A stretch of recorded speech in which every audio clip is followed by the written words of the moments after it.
एवं समस्त देवी देवताओं को मेरा उनके श्री चरण कमलों में प्रणाम।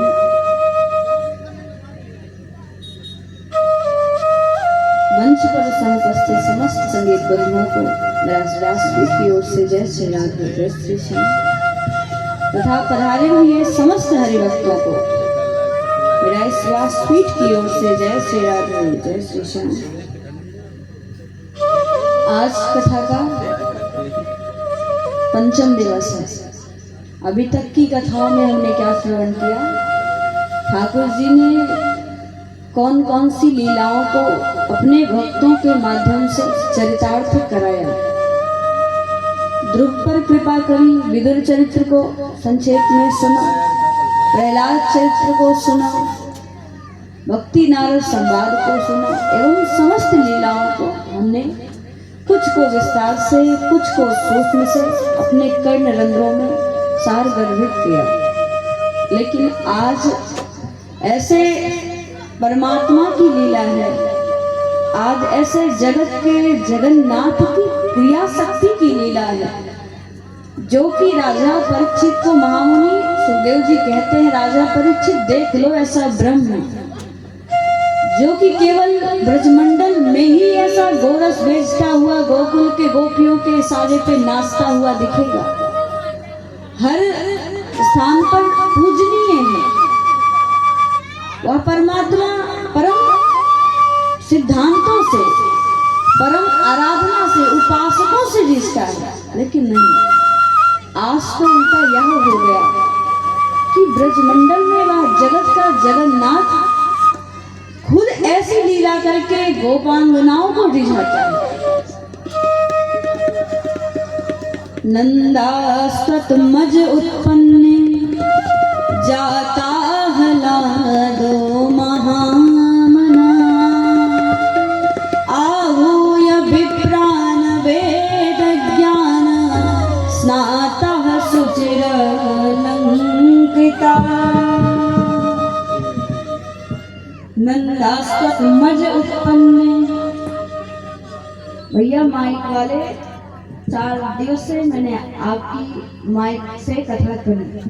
अब पंचम दिवस में आपके लिए विशेष बात यह है कि अगर आप नहीं सेट कर पा रहे हैं तो जो सेट कर पा रहा है उसको बुला लीजिए, बीच में मत डिस्टर्ब करिए। बीच में अगर कथा अरुद्ध हो जाती है तो सारा सिस्टम दिमाग का भी, कथा का भी, भागवत का भी, सुनने वाला का भी बिगड़ जाता है।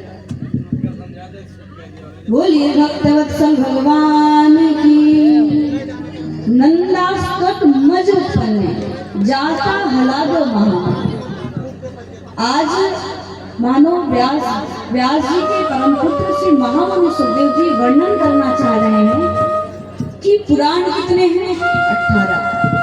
आज नंदोत्सव कोई साधारण उत्सव नहीं है। एक छोटा सा उत्सव करते हैं, तुम अपने हृदय में, अपने पूरे कुटुंब में लिखवा लेते कि ऐसा उत्सव हमने किया था। लेकिन आज जगत के दीनानाथ जो अपने भक्तों के लिए, जो केवल भक्तन हित कर, अपने भक्तों के लिए अपने वपु को बिगाड़ दिया, अपने परम तत्वता को छोड़ करके एक ब्रज का गोरस बेचने वाला ग्वालिया गया। 18 श्लोकों में नंदोत्सव का वर्णन किया गया। अष्टमी की रात ठाकुर जी का जन्म हुआ। आकाशवाणी के माध्यम से वसुदेव जी को सूचित किया गया कि उनको गोकुल पहुंचा दो बाबा नंद जी के यहाँ। बाबा नंद जी के यहाँ एक छोटी सी लाली होगी, कन्या होगी, उसको हमारे कंस के सम्मुख उपस्थित करना। कंस ने उस कन्या को मारने का प्रयत्न, जैसे समस्त पुत्रों को किया, संतानों को किया, मारने का प्रयत्न किया। कन्या आकाशवाणी बंद करके कहा कि तू मुझे क्या मारेगा, तुझे मारने वाला तो कभी जन्म ले लिया है। कहाँ जन्म लिया है ये सब तो बिल्कुल नहीं बताऊंगी, किसके यहाँ का ये भी नहीं बताऊंगी। तू मुझे मारेगा, तेरे पाप का अंत होने वाला है, तू पापी है, तू धर्म से विमुख हो गया है, तू अपनी ही बहन के संतान को मार रहा है। अरे तू तो आता है मत्तम प्रमत्तम मुनमत्तम सुखम बालम स्त्रियाजन। तू तो उन बालकों को भी मार रहा है जिसने दुनिया देखी ही नहीं, जिनकी आंखें भी नहीं खुली, और उन सबको मार दिया, अब तुझे मारने वाला जन्म ले लिया। माँ यशोदा के यहाँ वसुदेव जी ने ठाकुर जी को पहुंचाया और आज नवमी की सुबह हुई। एक बार बाबानंद जी के यहाँ समस्त संत परिकर की मंडली आई। बाबानंद ने अच्छे से भोजन कराया और जाते समय संतों ने आशीर्वाद दिया, पुत्रवान भव। बाबानंद ने कहा बात कर रहे हैं, हमारे यहाँ आज तक 90 वर्ष की अवस्था है गई, आज तक ना तो छोरा है, ना ही छोरी है, ना ही लाला है, ना ही लाली है, ऐसा कोई आशीर्वाद दीजिए कि हमारा भी नंद आंगन नंद भवन खुशियों से आनंद से परिपूर्ण हो जाए। अरे बाबानंद, आज तुमने मेरा हृदय प्रसन्न कर दिया और तुम्हारे यहाँ पुत्र नहीं है, अब तुम्हारे यहाँ गोपाल मंत्र की उपासना होगी और मेरे आशीर्वाद से तेरे यहाँ कोई साधारण से छोरा का जन्म ना हो, तेरे यहाँ जगत का परमपिता आएगा। बाबानंद ने कहा नहीं, परमपिता की आवश्यकता नहीं है, मेरे वंश की वृद्धि करने वाला कोई आ जाए। अब तो गोपाल संतान मंत्र की उपासना करी और देखते ही देखते भगवान के परम कृपा से माँ यशोदा पुनः गर्भवती हुई। जन्म तो कन्या को दिया था, लेकिन ठाकुर जी की लीला यह थी कि उनको ऐसा कोई भी प्रतीत ना हुआ कि मैंने एक कन्या को जन्म दिया, लाला को ही जन्म दिया। बाबानंद ने सोचा कि माँ यशोदा गर्भवती हैं तो अपनी बहन सुनंदा को ही बुला लाऊं, अपने भाभी की कुछ मदद भी करेंगी और बधाई लेने में भी सबसे आगे पहुंच जाएंगी। सुनंदा ने चलो में साथ ब्रजमंडल वो कुछ चलते हैं, तेरी भाभी को गर्भस्थ की अवस्था है, उनके संग रहना, उनकी सेवा करना।